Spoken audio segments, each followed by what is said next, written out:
আল্লাহ তাআলা যে সবই একেবারে বলে দিবেন তা তো আল্লাহ বলেন না। এই জন্য রাসূলেরও কিছু বলার ইখতিয়ার আছে, যেটা কি আল্লাহ বলছেন সুম্মা ইন্না আলাইনা বায়ানা, যে জায়গা থেকে তোমরা বুঝতে পারছো না, এখান থেকে আমরা বুঝতে পারছি না। যে এখানে বলেন আয়াতেম বাইয়িনাত, আয়াতেম বাইয়িনাত এটা বহু বছর, এখানে মাকাম ইব্রাহিম একটা বলেছেন, আর তো আল্লাহ বলেন নাই। তাহলে এগুলো কে বলবে? এগুলো রাসূল বলবে, যেহেতু আল্লাহ বলছেন সুম্মা ইন্না আলাইনা বায়ানা, যে আমি আপনাকে এখন পাঠ শিখাচ্ছি, আপনি পাঠ শেখেন, মুখস্থ করেন, তারপর এটা বয়ান করে দেওয়ার দায়িত্ব আমার। তো এই বাইয়িনাতের বয়ানেই মাকাম ইব্রাহিম আসছে, তারপরে হাজারে আসওয়াত আসছে, যে কারণে পৃথিবীর সমস্ত মানুষ এই হাজারে আসওয়াতকে সম্মান করে। এবং এই হাজরে আসওয়াত এখানে আদম আলাইহিস সালামের সৃষ্টির আগের থেকে এই পাথরটা এখানে বিদ্যমান, হাজার হাজার বছর পর্যন্ত এখানে এসে এই অবস্থায় সম্মানের সহিত আছে। আর আপনি এটাকে অসম্মান করবেন? আল্লাহ রসুলের উপরে কোরআন নাযিল হয়েছে, তা আপনি কি মনে করেন তার সাথে আপনারা কি কোরআন ভালো বোঝেন? তিনি যে তওয়াফ করেছেন, তিনি এই হাজরে আসওয়াত চুম্বন করেছেন কিনা আপনি বলেন? আপনি প্রমাণ করেন যে আল্লাহ রসুল এটা চুম্বন করেন নাই। এটা আপনি যদি হাজরে আসওয়াতকে তুচ্ছ তাচ্ছিল্য করলেন, তাহলে রাসূলের আনুগত্য কি আপনি স্বীকার করেন কি করেন না? যেটা কোরআনে আল্লাহ 40 বার বলেছেন আতিউল্লাহ আতিউর রাসূলা, আল্লাহ রসুল কি করছেন আপনি সেটা করবেন। তাহলে আল্লাহ রসুলকে হিজরে আসওয়াত চুম্বন করেন এমন কোনো প্রমাণ আছে? পৃথিবীর কেউ বলতে পারবে যে আল্লাহ রসুল হজ করেছেন, হিজরে আসওয়াত চুম্বন করেন নাই? তাহলে আল্লাহ রসুল যে কাজ করেছেন সেই কাজটাকে আপনি তুচ্ছ তাচ্ছিল্য করছেন। আর কোরআন মনে হয় যেন এটা আপনার কাছে নাযিল হয়েছে, আপনিই সব বোঝেন, আপনি অর্থ করেন, ব্যাখ্যা দেন, এটা মনে হয় যেন আপনারই জ্ঞানের আওতায়। এটা যে রাসূল থেকে শিখতে হবে, ওস্তাদের কাছ থেকে শিখতে হবে, সাহাবায়ে কেরামদের থেকে শিখতে হবে, এ চিন্তা আপনার মধ্যে নাই। কাজে এই জন্য আমার কিছু করার নাই, আমি কেউ হেদায়েত দিতে পারবো না, আপনিও পারবেন না। আমাদের কাজ হচ্ছে সত্য জিনিসটাকে উদ্ঘাটন করে দেওয়া।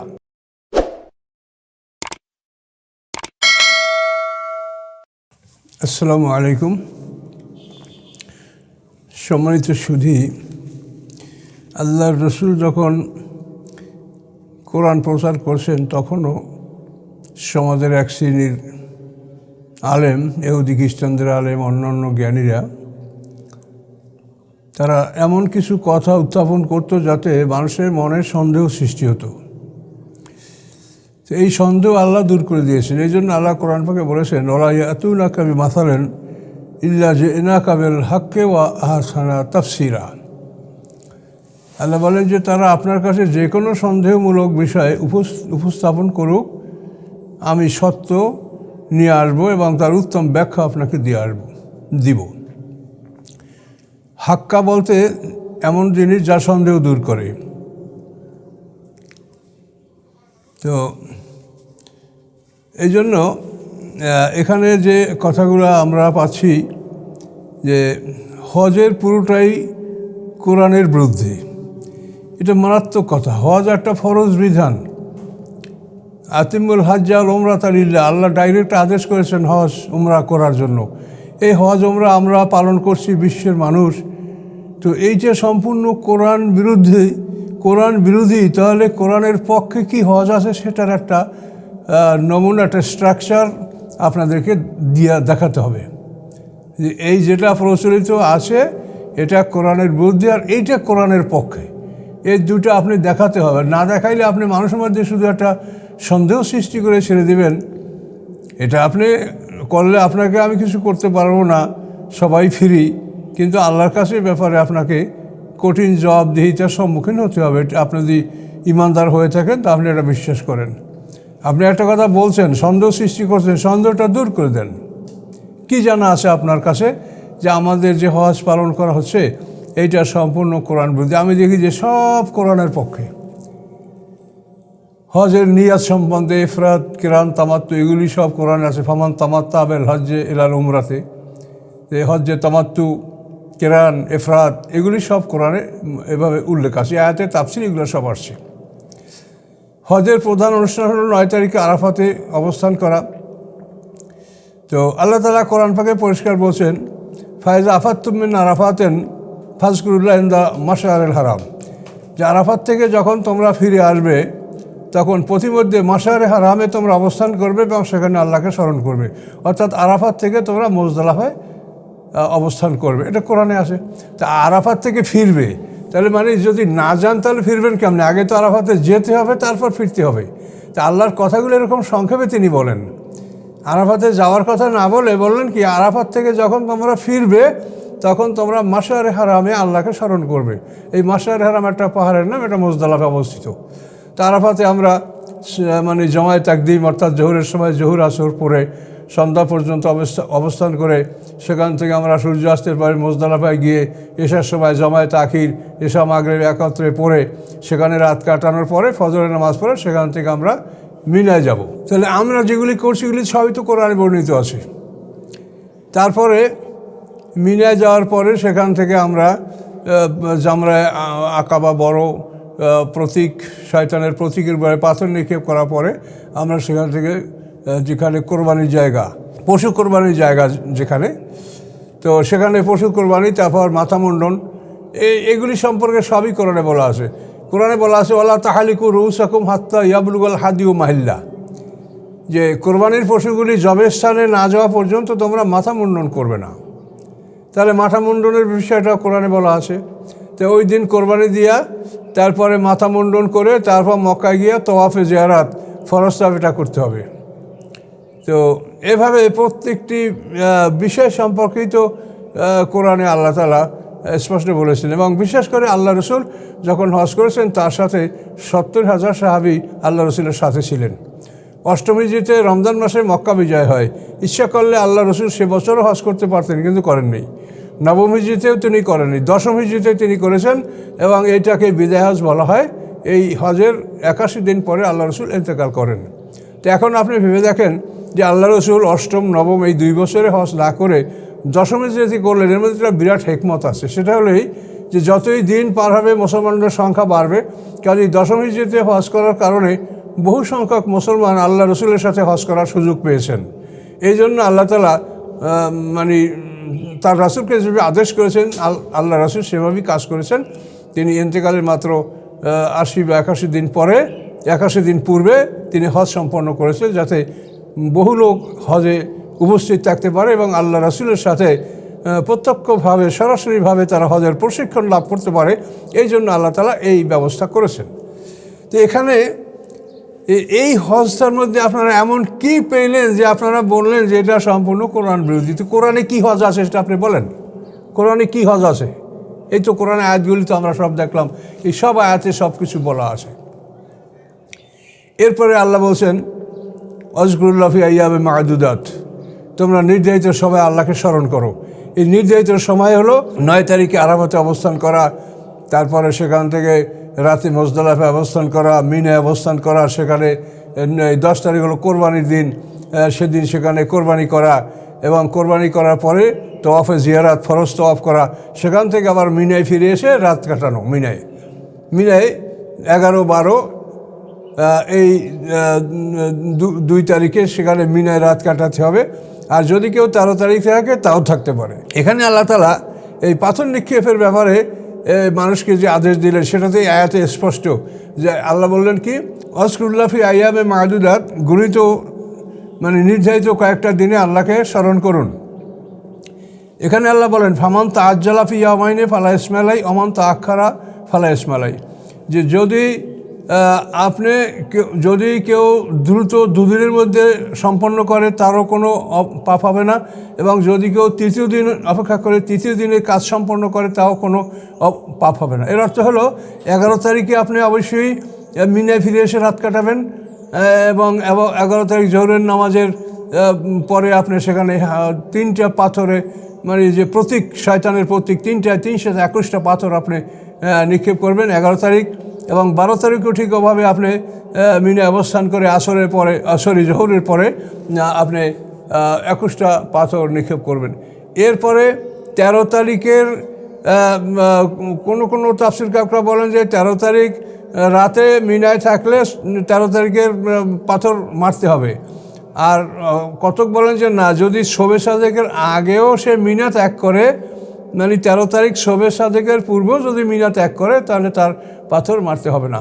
তো এইখানে আল্লাহ তাআলা আপনাকে একটা মানে খেয়ার দিয়েছেন, একটা ইখতিয়ার দিয়েছেন, অপশন দিয়েছেন যে তুমি 2 দিনেও পাথর মারা সম্পূর্ণ করে ফিরতে পারো, এবং ইচ্ছা করলে তুমি তৃতীয় দিনে অর্থাৎ 13 তারিখও সেখানে, 13 তারিখ হলো আইয়ামে তাশরিকের শেষ দিন, 10 তারিখে কোরবানি, তো 11, 12 মানে 13 তারিখের আসর পর্যন্ত এটা হলো মানে তাশরিকের সর্বশেষ দিন। তো এখন এই কথাগুলো তো সবই কোরআনে বলা আছে। এইটা তো পাথর মারা সম্পর্কে এই 3টা দিনের কথা বলা আছে, যে তুমি ইচ্ছা করলে 2 দিনেও পাথর মারা সমাপ্ত করতে পারো, ইচ্ছা করলে তুমি 3 দিন থেকে তুমি পাথর মারতে পারো। আল্লাহ রসুল অবশ্য 3 দিনই সেখানে অবস্থান করে মিনায় পাথর নিক্ষেপ করেছেন আল্লাহ রসুলের হজে, এটা আমরা দেখতে পাচ্ছি। তাহলে এই সব কথা তো কোরআনে আসে, কিন্তু আশ্চর্য লাগে যে আপনারা কি পাইলেন যে এটা কোরআনে নাই আর মানুষে সেই হজটা করছে। পৃথিবীর সমস্ত মানুষ কি বোকা? এটা তো একজনের কথা না, পৃথিবীতে অনেক দলমত আছে, কিন্তু কোনো দলমতে তো হজের ব্যাপারে কোনো মতভেদ কি কারণ নাই, সবাই তো একইভাবে হজ করছে। তাহলে এই ধরনের কথা বলে আপনারা সমাজের সৃষ্টি করছেন, এজন্য আপনারাই দায়ী থাকবেন। মনে রাখেন আল্লাহ বিচারক, তিনি ন্যায় বিচার করবেন। কাজে আমি আপনাদেরকে এতটুকু বলবো যে আসলে আপনার উদ্দেশ্য কি? আপনারা কি সমাজে সন্দেহ সৃষ্টি করতে চান দিনের ব্যাপারে, যেটা কাফের বর্ষার চেষ্টা করেছে? না, আসলে আল্লাহর দিন প্রচার করার কোনো উদ্দেশ্য আপনাদের আসে যদি থাকে, তো এই কোরআনে যে এটার সাথে বেটারমেন্ট, যে আরও ভালো কিছু আপনার কাছে থাকলে বলেন। কোরআন তো আপনার কাছে, আমার কাছে, সবার কাছে আসে। তো এখন একটা বিষয় আপনারা এখানে লিখেছেন যে হাজারে আসাদ চুম্বন করা। এখানে এই বিষয়টা হলো একজন কোরআনের ব্যাখ্যাদাতা, আপনি বা আমি বা যে কেউ, তাকে তো পুরো কোরআনের ব্যাখ্যাই দিতে হবে। এখন আল্লাহ তাআলা আলে ইমরানের 97 নম্বর আয়াতে বলেছেন, ফি আয়াতুম বাইনাতুম মাকাম ইব্রাহিম, ওই গৃহে রয়েছে কতগুলি উজ্জ্বল নিদর্শন, তার মধ্যে মাকাম ইব্রাহিম। এখন এই মাকাম ইব্রাহিম হলো ইব্রাহিম আলাইহিস সালাম যে পাথরের উপরে দাঁড়িয়ে দাঁড়িয়ে কাবাঘর নির্মাণ করেছেন। কাবাঘর নির্মাণের একটা এমন স্তরে পৌঁছার পরে যেখান থেকে আসে কিছুতে না দাঁড়ালে আর দেওয়াল গাঁথতে পারছেন না, তখন ইসমাইল আলাইহিস সালাম পিতার পায়ের নিচে একটা পাথর রেখে দিয়েছিলেন যে আব্বা এইটায় দাঁড়াইয়ে আপনি নির্মাণ করেন। তো আল্লাহর মর্জি ওই পাথরটা ইব্রাহিম আলাইহিস জন্য একটা লিফটের মতো হয়ে গেল, যে তাকে উপরে উঠাতো নিচে নামাতো, এবং ওই পাথরটা ব্যবহার করেই তিনি পুরো কাবাঘরের ওয়াল নির্মাণ করেছিলেন। এই পাথরটায় ইব্রাহিম আলাইহিস সালামের পদচিহ্ন অঙ্কন হয়ে গেছিল আল্লাহর হুকুমে। তো এই পদচিহ্ন সহ এই যে পাথরটা মাকাম ইব্রাহিম, এটা এখনও কাবাঘরে আসে, মানে উত্তর পূর্ব দিকে একটা গ্লাসের খাঁচার মধ্যে এটা আছে। আপনারা ছবি দেখতে পাচ্ছেন বা নিজেরা শাসককে দেখেছেন, এটা মাকাম ইব্রাহিম। তো এটা মক্কা বিজয়ের সময় এটা কাবাঘরের এটা ভিতরে ছিল। আল্লাহ রসুল মূর্তিগুলি ভেঙে মূর্তিগুলি অপসারণের ব্যবস্থা করলেন, এবং এই পাথরটা মাকাম ইব্রাহিমটা তিনি ভিতর থেকে বের করে কাবাঘরের ওয়ালের সাথে রেখে দিয়েছিলেন। কিন্তু পরবর্তী ওমর ফারুক রাদিয়াল্লাহু তাআলা আনহু এটাকে কাবাঘরের ওয়াল থেকে একটু দূরে সরিয়ে রেখেছেন, যেহেতু তাওয়াফ এবং নামাজ, যেহেতু আল্লাহ বলেছেন আত্তাখিযু মিন মাকাম ইব্রাহিম মুসাল্লা, ইব্রাহিম আলাইহিস সালামের মাকাম মানে অর্থাৎ তিনি যেখানে দাঁড়িয়েছিলেন তার দাঁড়ানোর পাথর, এই পাথরের কাছে তোমরা নামাজ পড়ো, এটা আল্লাহ কোরআনে বলেছেন।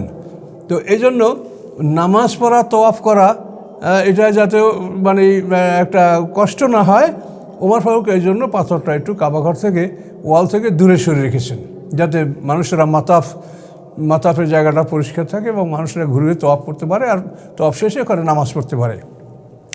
তো এখন কোরআনের ভাষা হলো আয়াতুম বাইয়িনাত, এখানে বহু বচন, মানে অনেকগুলি নিদর্শন সেখানে আসে। এই নিদর্শনগুলি অনেক আসে, তার মধ্যে একটা হলো মাকাম ইব্রাহিম, এটা আল্লাহ কোরআনে বলে দিলেন। তাহলে আরগুলো কি এখন আপনি বলেন? আপনি একজন কোরআনের ব্যাখ্যাদাতা, আপনার কাছে তো মানুষ জানতে চাবে, আমরাও জানতে চাই যে আল্লাহ বললেন বহু বচন, ফিহি আয়াতুম বাইয়িনাতুম, বহু বচন, কাজে এখানে একটা না, অনেক নিদর্শন। তাহলে মাকাম ইব্রাহিমের একটা কথা আল্লাহ কোরআনে উল্লেখ করেছেন। কোরআনে তো সংক্ষিপ্ত আকারেই সব কথা বলা হয়। তাহলে আরগুলো কি? তাহলে আরগুলো আপনি যদি অনুসন্ধান করেন, তো পহলেই আপনাকে হেজরে আসাদের স্বীকৃতি দিতে হবে। তাহলে মাকাম ইব্রাহিম ছাড়া আরও যে নিদর্শনগুলি আসে, তার মধ্যে একটা নিদর্শন হচ্ছে হাজারে আসাদ বা কালো পাথর। এখন এই কালো পাথরকে আপনারা মানে একটু তুচ্ছ তাচ্ছিল্য করেছেন, যে মানুষের মুখের লালা ইত্যাদি। তো এটা আপনি তুচ্ছ তাচ্ছিল্য করা আপনার ঠিক হবে কি না, সেটা হলো আপনি এবং আল্লাহ এটা জানবে। আমায়ু আজম শায়ের আল্লাহ ফাইন্নাহা মিন তাকওয়াল কুলুব, আল্লাহ বলেন আল্লাহর নিদর্শন সম্মুখে যে সম্মান করে এটা হলো অন্তরের ভীতি, অন্তরের তাকওয়া। কাজে মনের মধ্যে তাকওয়া না থাকলে এইসব জিনিসের উপরে আপনার অশ্রদ্ধা আসবে এবং আপনি এগুলোকে তুচ্ছ তাচ্ছিল্য করবেন, সেটা আপনার ব্যাপার। কিন্তু এটা তুচ্ছ তাচ্ছিল্য করার বিষয় না। তার কারণ এই হাজারে আসওয়াদ সম্পর্কে যদি আপনি একটু চিন্তা করেন তাহলে এখন দেখেন এটা আসলো কোথা থেকে। এখানে ইব্রাহিম আলাইহিস সালাম নূহ আলাইহিস সালামের প্লাবনের 10 পুরুষ পরে কাবাঘর মেরামত করেছেন, নির্মাণ করেছেন, পুনর্নির্মাণ। ওয়াইজ বাওয়ান আল ইব্রাহিম মাকান আল বাইতে, বাওয়া শব্দের অর্থ প্রস্তুত করে দেওয়া। কাবাঘরের স্থানটা ইব্রাহিম আলাইহিস সালামের জন্য ফেরেশতারা প্রস্তুত করে দিয়েছিলেন, কোদাল দিয়ে বালু হটিয়ে হটিয়ে বা কাবাঘরের যে প্রাচীন ভিত, এই ভিতটা বের করে দিয়েছিলেন ইব্রাহিম আলাইহিস সালামের জন্য। এই বাওয়া শব্দের অর্থ এটা। তারপরে ইব্রাহিম আলাইহিস সালাম সেই ভিতের উপরে কাবাঘরের ওয়াল উঁচু করেছেন। তাহলে ইব্রাহিম আলাইহিস সালাম যখন কাবাঘর নির্মাণ করলেন তখন তিনি হাজারে আসওয়াদকে ওখানে রাখলেন। তিনি এটা কোথায় পেলেন? তাহলে কাবাঘর তো সৃষ্টি করা হয়েছে আদম আলাইহিস সালামকে সৃষ্টি করার 2000 বছর আগে। ইন্না আউওয়ালা বাইতুন উদিআ লিন-নাস, পৃথিবীর প্রথম ঘর যে মানুষের জন্য স্থাপন করা হয়েছে লাযী বা বাক্কাতা, সেটা হলো ওই ঘর যে ঘর বাক্কা নামে স্থানে স্থাপন করা হয়েছে। এই ঘরটা আদম আলাইহিস সালামকে সৃষ্টি করার 2000 বছর আগে ফেরেশতারা নির্মাণ করেছেন। তখন ওই ঘরে হেজরে আসওয়াদ স্থাপন করা হয়েছে। তাহলে এই হেজরে আসওয়াদটা কোথা থেকে আসলো? এগুলি এই পৃথিবীর বস্তু নয়, এগুলি জান্নাতের বস্তু। আদম আলাইহিস সালামের সাথে এই হাজারে আসওয়াদ পৃথিবীতে পাঠানো হয়েছে। ইতিহাস এবং তাফসিরে আমরা যা পাই সেটা আমরা বলছি। আপনারা যদি এসে ভালো কিছু পান তো সেটা আপনারা বলেন, আমাদের কোনো আপত্তি নেই বা কারো কোনো আপত্তি থাকবে। মানুষ সবসময় ভালো চায়, কিন্তু আমরা আর কিছু পাচ্ছি না। তাহলে আদম আলাইহিস সালামের সাথে এই পাথর আল্লাহ তাআলা পৃথিবীতে পাঠিয়েছেন। সে তার যেটা আমরা ইতিহাসে পাই, তারিকুল খামিস যে ইতিহাসটা লিখেছে যে আদম আলাইহিস সালামকে আদম হওয়ার পাহারার জন্য জান্নাতে ফেরেশতা ছিল, সেই ফেরেশতা পাহারায় অবহেলা করেছে। ইবলিস আদম হওয়াকে নিষিদ্ধ বৃক্ষের ফল ভক্ষণ করিয়েছে। এই জন্য আল্লাহ তাআলা শাস্তিমূলক ওই ফেরেশতাকে পাথরে রূপান্তরিত করেছেন এবং আদম আলাইহিস সালামের সাথে তাকে পৃথিবীতে পাঠিয়ে দিয়েছেন যে মানুষের গুনাহ শুষে নেওয়া এটা হবে তোমার কাজ। এটা আমরা পাই। এখন এইটার সাথে আমরা আরও যেসব জিনিসগুলো পাচ্ছি সেটা হলো এই যে এই পৃথিবীতে কতগুলি এই যে নশ্বর জগৎ, এখানে অবিনশ্বর জগতের কিছু জিনিস এখানে আছে। এটা আমরা কিন্তু বলছি। যেমন দেখেন এই হাজারে আসওয়াদ আদম আলাইহিস সালামের সাথে আল্লাহ তাআলা পৃথিবীতে পাঠিয়েছেন।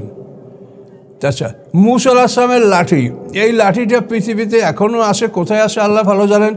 এই লাঠিটা কোথা থেকে আসছে বলেন? বনী ইসরাঈলের সিন্দুক, যেটা সূরা বাকারার মধ্যে আছে, আইয়াতি ইয়াকুমুত তাবুত ফিহি সাকিনাতুম মির রাব্বিকুম ওয়া বাকিয়াতুম মিম্মা তারাকা আলু মুসা আলু হারুন তাহমিলুল মালাইকা। এই যে সিন্দুক সম্পর্কে কোরআন শরীফে বলা আছে বাকারার মধ্যে, এই সিন্দুকটা কোথা থেকে আসছে? এই সিন্দুকটা আমালেকরা নিয়ে গেছিল। এটার ইতিহাস বলতে গেলে আলাদা তাফসীর করার একটা বিরাট ব্যাপার।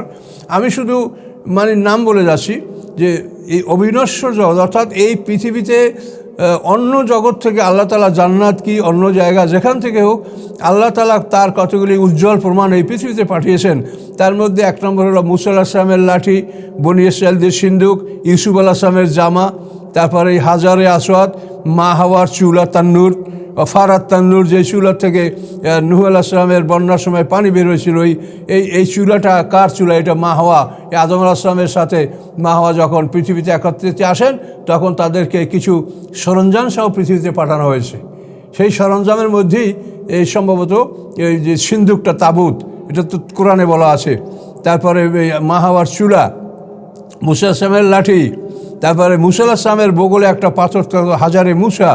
এই যে পাথর সম্পর্কে কোরআনে বলা আছে যে বনী ইসরাঈল যখন পানি দাবি করেছিল যে আমাদের জন্য পানির ব্যবস্থা করেন, তখন আল্লাহ বললেন ফাদলিব আসাকাল হাজার, হে মূসা তুমি লাঠি দ্বারা তোমার পাথরে আঘাত করো।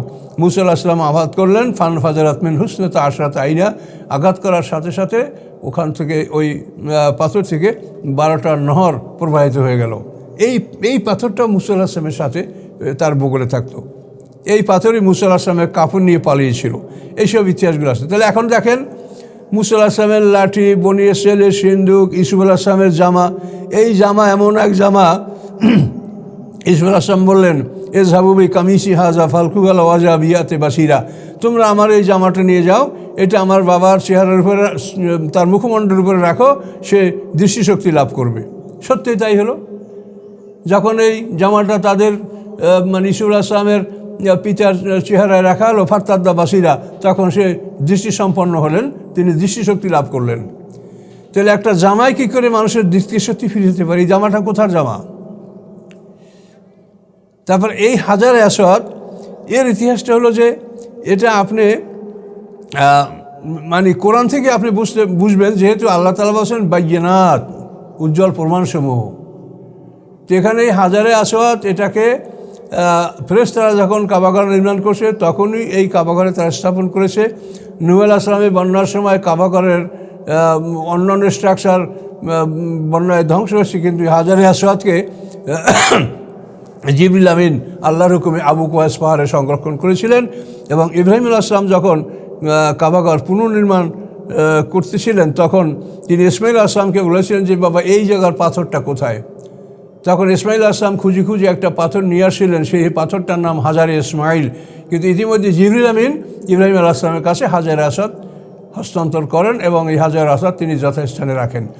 এই হাজারে আসওয়াদকে পৃথিবীর সমস্ত নবী রাসূলরা একে সম্মান করেছেন, সম্মান করেছেন। আর আপনি বলেন যে এটা একটা মানুষের রোগ ব্যাধি সরানোর জন্য, এটা তো আপনার কল্পনা, এটা আপনার কল্পনা। রুগীরা হজ করতে আসে না, একসঙ্গে খানা খাওয়া সুন্নাত তরিকা, এটা আমাদের উম্মত আর আমাদের পূর্বের উম্মতেরাও একসঙ্গে খানা খাইতেন। সুলাইমান আলাইহিস সালামের বড় থালা ছিল, সেই এক একটা যে থালায় হাজার লোকে একসঙ্গে খানা খাইতো সুলাইমান আলাইহিস সালামের যুগে। এটা কোরআনে যে বলা আছে কুদুরের রাসিয়াত, জেফানেন কাল জবাবে কুদুরের রাসিয়াত, মানে পুকুর সম বড় বড় একটা থালা স্থাপিত দেখ। তারপর এই সমস্ত যে সুলাইমান আলাইহিস সালামের জমানায় ছিল, সেখানেও বহু মানুষ একসঙ্গে খাওয়ার ইতিহাস এটা কোরআনে বিদ্যমান। কাজে আপনারা এটাকে তুচ্ছ তাচ্ছিল্য করছেন, তাহলে এখন আপনারা দেন, এটার বিবরণ দেন, যেতেই হেজে আছে ওটা আসলো কোত্থেকে? ওটা যদি ওরকম একটা আপনি যেরকম মনে করেন ওইরকমও কিছু হয়, তা ওটাকে আপনারা সরাই ফেলেন। এই হেজে আসরটাকে একবার শিয়াদের একটা মানে উদ্ধত গ্রুপ এই হেজে আসরটাকে কাবাঘর থেকে জোর করে নিয়ে গেছিল, কিন্তু নিয়ে তারা রাখতে পারে নাই। এটা 20 বছর তাদের কাছে ছিল, আবার এই হেজে আসর তারা যথাসম্মানে কাবাঘরে ফেরত দিয়েছে। কিন্তু এইভাবে এই সমস্ত বস্তু কেউ নিয়ে হজম করতে পারে না। এই বনী ইসরাঈলের সিন্দুক, এটাও কিন্তু আমালেকরা নিয়ে গেছিল, নিয়ে কিছুদিন তারা রাখার পরে ভীষণ ক্ষতিগ্রস্ত হওয়ার পরে এই সিন্দুক তারা হস্তান্তর করতে তারা বাধ্য হয়েছিল। কাজে এই সমস্ত বস্তু যেগুলির কথা আমি আপনাদের কোরআন থেকে উল্লেখ করলাম, তবে কোরআন থেকে বলে যে হাজারে আসওয়াদ এটা ওটার মানে বাইয়িনাত, যেহেতু এটা বহু বচন, সেখানে আমরা অবশ্যই আমাদের অনুসন্ধান করতে হবে যে তাহলে অন্যান্য নিদর্শনগুলো কী। তাহলে তার মধ্যে অবশ্যই হাজারে আসওয়াদ যেটা আছে, এবং পৃথিবীর ইহুদি, খ্রিস্টান, মুসলমান এবং মুসলমানদের যত দলমত আছে সবাই এই যখন কাবাঘর তওয়াফ করে এই হেজরে আসওয়াদকে সামনে রেখে এখান থেকে তারা কাবাঘরের তওয়াফ এটা ডান দিকে ঘুরে তওয়াফ শুরু করে। এরপর এখানে আছে রুকনে ইয়ামানি, তারপরে মুলতাজাম, বাবে কাবা, এই সমস্ত রহমত ও বরকতের জিনিস, জমজম কূপ, এগুলি রহমত এবং আল্লাহর নিদর্শনের বস্তুগুলি এখানে নিহিত আছে। কাজে আমরা এখানে আল্লাহ তাআলা যে সবই একেবারে বলে দিবেন তা তো আল্লাহ বলেন না। এই জন্য রাসূলেরও কিছু বলার ইখতিয়ার আছে, যেটা কি আল্লাহ বলছেন সুম্মা ইন্না আলাইনা বায়ানা, যে জায়গার থেকে তোমরা বুঝতে পারছো না, এখান থেকে আমরা বুঝতে পারছি না। যে এখানে বলেন আয়াতেম বাইয়িনাত, আয়াতেম বাইয়িনাত এরা বহু বচন, এখানে মাকাম ইব্রাহিম একটা বলেছেন, আর তো আল্লাহ বলেন নাই, তাহলে এগুলো কে বলবে? এগুলো রাসূল বলবে। যেহেতু আল্লাহ বলছেন সুম্মা ইন্না আলাইনা বায়ানা, যে আমি আপনাকে এখন পাঠ শিখাচ্ছি, আপনি পাঠ শেখেন, মুখস্থ করেন, তারপর এটা বয়ান করে দেওয়ার দায়িত্ব আমার। তো এই বাইয়িনাতের বয়ানেই মাকাম ইব্রাহিম আসে, তারপরে হাজারে আসওয়াদ আসে, যে কারণে পৃথিবীর সমস্ত মানুষ এই হাজারে আসওয়াদকে সম্মান করে। এবং এই হাজরে আসওয়াদ এখানে আদম আলাইহিস সালামের সৃষ্টির আগের থেকে এই পাথরটা এখানে বিদ্যমান, হাজার হাজার বছর পর্যন্ত এখানে এসে এই অবস্থায় সম্মানের সহিত আছে। আর আপনি এটাকে অসম্মান করবেন? আল্লাহ রসুলের উপরে কোরআন নাযিল হয়েছে, তা আপনি কি মনে করেন তার সাথে আপনারা কি কোরআন ভালো বোঝেন? তিনি যে তওয়াফ করেছেন তিনি এই হাজরে আসওয়াদ চুম্বন করেছেন কিনা আপনি বলেন।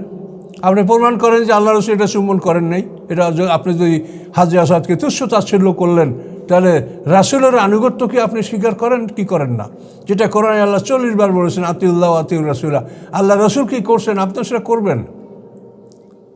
তাহলে আল্লাহ রসুলকে হাজরে আসওয়াদ চুম্বন করেন এমন কোনো প্রমাণ আছে? পৃথিবীর কেউ বলতে পারবে যে আল্লাহ রসুল হজ করেছেন হাজরে আসওয়াদ চুম্বন করেন নাই? তাহলে আল্লাহ রসুল যে কাজ করেছেন সেই কাজটাকে আপনি তুচ্ছ তাচ্ছিল্য করছেন। আর কোরআন মনে হয় যেন এটা আপনার কাছে নাযিল হয়েছে, আপনিই সব বোঝেন, আপনি অর্থ করেন, ব্যাখ্যা দেন। এটা মনে হয় যেন আপনারই জ্ঞানের আওতায়। এটা যে রাসূল থেকে শিখতে হবে, ওস্তাদের কাছ থেকে শিখতে হবে, সাহাবায়ে কেরামদের থেকে শিখতে হবে, এ চিন্তা আপনার মধ্যে নাই। কাজে এই জন্য আমার কিছু করার নাই। আমি কেউ হেদায়েত দিতে পারবো না, আপনিও পারবেন না। আমাদের কাজ হচ্ছে সত্য জিনিসটাকে উদ্ঘাটন করে দেওয়া। যে রাসূলের উপরে যে বয়ান করার কথাটা আল্লাহ বলেছেন, সুম্মা ইন্না আলাইনা বায়ানা, সূরা কিয়ামতের মধ্যে সুম্মা ইন্না আলাইনা বায়ানা। যে রাসূল আপনি পাঠ শিখুন, জিবরিল আমিন পড়া শেষ হলে আপনি পাঠ শুরু করে দেন, এবং এভাবে আপনার অন্তরে কোরআনকে এনগ্রেভ করে দেওয়া, কোরআনকে বসিয়ে দেওয়ার দায়িত্ব আমার। এবং অতঃপর এই কোরআনের বর্ণনা আমি আপনাকে দেব। কোরআনের বর্ণনাই হলো রসুলের ব্যাখ্যা এবং আমল। কাজে এই হাজরে আসওয়াদ আল্লাহ রসুল নিজে চুম্বন করেছেন। কাজে এই হাজরে আসওয়াদের ব্যাপারে যদি আপনি কোনো সন্দেহ পোষণ করেন, তুচ্ছ তাচ্ছিল্য করেন, তাহলে হলো ওই যে তাকওয়াল কুলুব, আবার আপনার অন্তরে আল্লাহর ভয় নাই। অমায়ু আজম শায়ের আল্লাহ ফাইন্না মিন তাকওয়াল কুলুব। এই যে অন্তরের ভয়, তাকওয়া না থাকলে আপনি এভাবে কথা বলতে পারবেন। কাজে আপনাকে অনুসন্ধান করে জবাব বের করতে হবে যে ইব্রাহিম আলাইহিস সালাম এই পাথরটা এখানে কোথা থেকে পেলেন, কীভাবে এই পাথরটা উনি স্থাপন করলেন? এটা কি উনি আবিষ্কার করেছেন না এটা আগে ওখানে ছিল? কোথা থেকে পাথরটা আসলো? তো কাজেই এই জন্য এগুলি জান্নাতি জিনিস। এই জান্নাতি জিনিস শুধু একটা নয়, আমি তো এটা এই 6টা জিনিসের কথা আপনাদেরকে বললাম। এটা যদি ব্যাখ্যা চাইতে হয় তাহলে আমরা আর একদিন এবার এটার ব্যাখ্যার উপরে কথা বলতে হবে। তা নাহলে এগুলিতে একসঙ্গে এত কথা বুঝিয়ে বলা যায় না যে 6টা জিনিস জান্নাতি জিনিস বা আল্লাহ তাআলার নিদর্শন, তিনি যেখান থেকে মনে করছেন সেখান থেকে এটা পৃথিবীতে পাঠিয়েছেন। এই নিদর্শনগুলি সম্পর্কে আমরা আপনারা ভালো মনে করলে আমরা আবার এটা পৃথকভাবে আলোচনা করব যে এই নিদর্শনগুলি পৃথিবীতে কেন, কিসের জন্য পাঠানো হয়েছে, এগুলি আল্লাহর কুদরত। এগুলি দেখে মানুষের মধ্যে ঈমান বাড়তে পারে। তাহলে সবাই তো আর ঈমানদার হবে না। যারা ভাগ্যবান, যাদেরকে আল্লাহ কবুল করবেন তারাই ঈমান গ্রহণ করতে পারবে। এটা আল্লাহর অশেষ রহমত। তো এই জন্য আমরা সবাইকে অনুরোধ করব যে আপনারা আসলে উদ্দেশ্য কী সেটা দিলের ভেতর আল্লাহ ছাড়া কেউ জানে না। তবে আপনারা কোরআন দ্বারা এমন কিছু প্রচার করেন না যাতে সন্দেহ সৃষ্টি। আপনি একটা জিনিস বললে সেটার সমাধান দেন, যেটা এইভাবে না এইভাবে।